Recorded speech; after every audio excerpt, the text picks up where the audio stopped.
जाट संस्थाओं के राजनीतिक व सामाजिक कार्यकर्ताओं के प्रमुख नुमाइंदों की बैठक यहाँ पर हुई है।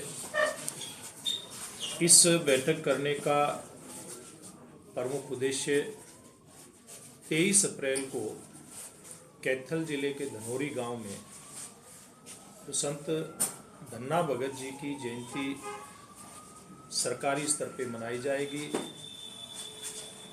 उसकी तैयारियां हेतु ये बैठक थी और इस बैठक के माध्यम से यहाँ सब जितने भी आमंत्रित बंधु थे उन्होंने विश्वास दिलाया है कि हम जोर शोर से इस जयंती के अंदर अपने अपने क्षेत्र की, अपने नगर की, अपने गांव की भागीदारी को सुनिश्चित करेंगे। और ये जयंती का कार्यक्रम 23 तारीख को, इसका 23 अप्रैल को मुख्य आयोजन होगा, लेकिन उससे पूर्व 21 और 22 2 दिन इसमें अलग प्रकार के कार्यक्रम होंगे।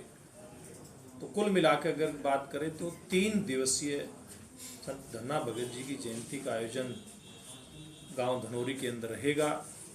21 तारीख को सुबह हवन यज्ञ से इसकी शुरुआत होगी, बाद में भंडारा और शाम को भजन संध्या का आयोजन किया जाएगा। और इसी प्रकार से 22 तारीख को भी शाम को भजन संध्या का आयोजन किया जाएगा। और धन्ना भगत जी की जो जीवन की यात्रा है, किस प्रकार से उन्होंने अपने भक्ति के माध्यम से, हठ योग के माध्यम से स्वयं भगवान कृष्ण के दर्शन, उनकी प्राप्ति करने का जो काम किया, ये सारी गाथा वहाँ पर रखी जाएगी। और इस प्रकार के जो आयोजन है उनका उद्देश्य भी यही रहता है कि जहाँ संत महात्माओं के जो भक्ति भाव थे, एक तरफ वो हम सब लोगों के जीवन को सफल बनाने में जहाँ पर सहायक होते हैं, तो दूसरी तरफ जो समाज के प्रति एक आम नागरिक के नाते, देश के प्रति एक आम नागरिक के नाते हमारी जो जिम्मेवारियां बनती हैं, उनका एहसास भी हम सब लोगों को इस प्रकार के कार्यक्रमों के माध्यम से होता है। तो मैं पिछले कुछ दिनों से जब से इस कार्यक्रम की तैयारी के लगा हूँ, एक बात देखने में आई है कि सब ओर से बड़े उत्साह के साथ आम जन इस कार्यक्रम में भागीदारी करने के लिए आगे बढ़ करके आ रहा है। और निश्चित रूप से एक भव्य कार्यक्रम वहाँ पर 23 अप्रैल को धनौरी गांव में होगा। उसकी तैयारी के लिए जैसे हमने बताया, कितने लोग शामिल होंगे, कार्यक्रम का उद्देश्य क्या है और कैसे न्योता दिया जाएगा, ड्यूटी कितने लोगों की लगाएंगे? देखिए, जैसे आज मैं कुरुक्षेत्र जिला की बैठक करने के लिए आया हूँ, इसके बाद मैं करनाल जाऊँगा। जो आसपास के जो ज़िले हैं जहाँ धन्ना भगत जी को ज़्यादा मान्यता है, जहाँ पर उनके नाम की संस्थाएं बनी हुई हैं, जहाँ उनके मंदिर बने हुए हैं, ऐसा एक जो क्षेत्र है ये आसपास का। और इसमें खास करके जो, क्योंकि कैथल जिले का गांव वो पड़ता है, उसके आसपास के जो ज़िले हैं, कैथल है, कुरुक्षेत्र है, करनाल है, जींद है, जींद में वो विधानसभा पड़ती है, इन जिलों की जिम्मेवारी इसमें लगेगी। और अभी एग्जैक्ट संख्या कितनी जाएगी ये मैं नहीं कह सकता, लेकिन हज़ारों की संख्या में लोग वहाँ पर इकट्ठे होंगे। और जिस प्रकार का वातावरण उस गांव का है, उस गांव का, तो मैं भी पहली बार जब उस गांव में बहुत साल पहले गया था, 23 साल पहले गया था, उसमें उतना फोकस उस बात के ऊपर नहीं हुआ था। लेकिन वर्तमान में जिस प्रकार का भाईचारा, जिस प्रकार की सामाजिक संस्थाएं और जिस प्रकार से राजनीतिक वहाँ जितने भी अलग अलग टीमें रहती हैं, वो मिल करके गांव को आगे बढ़ाने का काम करते हैं, ऐसे सब लोगों की भूमिका इसमें रहेगी। और भव्य कार्यक्रम, इसमें आप अलग ही प्रकार के एक दृश्य देखने को मिलेगा, वही कार्यक्रम होगा। सर, 2024 चुनाव की तैयारियां चल रही हैं जी। कहीं ना कहीं भारतीय जनता पार्टी जो है वो जाट समुदाय को साथ लेने के लिए इस प्रकार के अभियान चला रही है।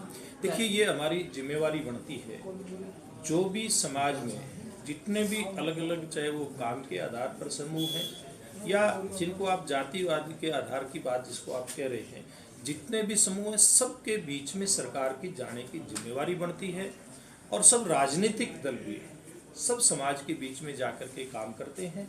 और वो कोई ये जयंती मनाने का काम पहली बार नहीं हुआ, ये तो जब से सरकार आई है तभी से हमारी सरकार अलग अलग संत महात्माओं की, अलग अलग समाज के जितने भी महान पुरुष हुए उनकी जयंतियाँ, उनके समारोह, उनके समागम करने का काम कर रही है। इसलिए ये कोई इसमें किस प्रकार का भाव निकालता है, लेकिन हमारा जो भाव है वो समाज के बीच में जाकर के और इस प्रकार के संत महात्माओं के जीवन से कैसे हम प्रेरणा लें, ये केवल भाव हमारा इतना है। भाजपा के प्रति जाट समुदाय की नाराजगी आपको भी देखने को मिला और आप भी बड़े अंतर से चुनाव हारे हैं। जैसे आप ये जयंती मना रहे हैं, क्या उम्मीद है भाजपा को ये थोड़ी बहुत नाराजगी दूर हो जाएगी जाट समाज की? देखिए, मैंने एक बात कही है, हम उस प्रकार की कोई नाराजगी या राजी इस बात को आधार बना करके नहीं चलते कभी। और भारतीय जनता पार्टी सब समाजों की पार्टी है, इसलिए इसमें कहीं किसी प्रकार की कोई जात बरादरी की हम बात करें इसका कोई अर्थ बनता नहीं है। हम लोग कैसे समाज को अपने जो इस प्रकार के महान पुरुष हुए हैं, महान जो आत्माएं हुई हैं, जिनसे किसी भी प्रकार से प्रेरणा लेकर के व्यक्तिगत जीवन सफल बनाया जा सकता है, समाज जीवन सफल बनाया जा सकता है, इस प्रकार का प्रयास ये हमारी सरकार का और हम सब लोगों का है। चौधरी वीरेंद्र सिंह का थोड़ा आजकल जो प्रेम या मोह कांग्रेस की तरफ जा रहा है और उच्चारणों को लेकर वो चिंतित है, उन्हें डर है कहीं जेजेपी और बीजेपी का अगली बार भी गठबंधन हो जाए, इसको लेकर आप क्या कहेंगे? देखिए, मुझे लगता है कि आज की इस जो पत्रकार वार्ता है, हमारा फोकस अगर इस कार्यक्रम पे रहेगा तो ठीक है, वरना राजनीतिक सवाल तो कितने भी हो सकते हैं, कितने भी सवाल हो सकते हैं, उन सवालों के कितने जवाब हो सकते हैं। मेरा आग्रह है, क्योंकि ये एक इस प्रकार का कार्यक्रम है, कभी भी हरियाणा प्रदेश में इस प्रकार का कार्यक्रम नहीं हुआ। दूसरे सवालों के लिए अगले हफ्ते फिर आ जाऊंगा मैं। कुरुक्षेत्र को ही क्यों चुना सर इस कार्यक्रम के लिए? कुरुक्षेत्र देखिए, वो धनोरी जो गांव है वो बेसिकली अगर एडमिनिस्ट्रेटिव उसकी पार्ट की बात करें तो कैथल जिले का गांव पड़ता है। अगर पॉलिटिकल उसकी सीमांकन की बात करें तो वो नरवाना विधानसभा का गांव पड़ता है। धनोरी गांव को चुनने का हमारा मकसद ये है कि हरियाणा प्रदेश के अंदर पहली बार ये कहा जाता है कि मंदिर धनोरी गांव के अंदर धन्ना भगत जी का बना था। उसके आसपास के क्षेत्र में वैसे तो सब जगह लोगों की आस्था रहती है, लेकिन धनोरी के आसपास धन्ना भगत जी की आस्था बहुत ज़्यादा है। और वो गांव चाहे सामाजिक दृष्टि से बात करें, राजनीतिक दृष्टि से बात करें, बहुत जागरूक गांव है। उस गांव में आज से नहीं, सालों साल से जो वहाँ की युवा संगठन की टीम जो बनी हुई है, वो सामाजिक कामों में आगे रहती है। मैं वहाँ का तालाब देख करके आया, आदमी देख करके हैरान रह जाए। आज केंद्र सरकार तालाबों को पुनर्जीवित करने के लिए, उनका पुनर्निर्माण के लिए आगे आई है, लेकिन वो गांव स्वयं की प्रेरणा से कितने सालों से इस प्रकार के काम करता आया है। गांव के अंदर किसी भी प्रकार की बुराई ना फैले, इस बात का प्रयास वहाँ की टीम मिलकर के करती है। तो इस प्रकार का जो गाँव सब लोगों के लिए प्रेरणा का केंद्र बन सकता है, इन सारे कारणों से के चलते वो गांव इस जयंती के लिए चुना है।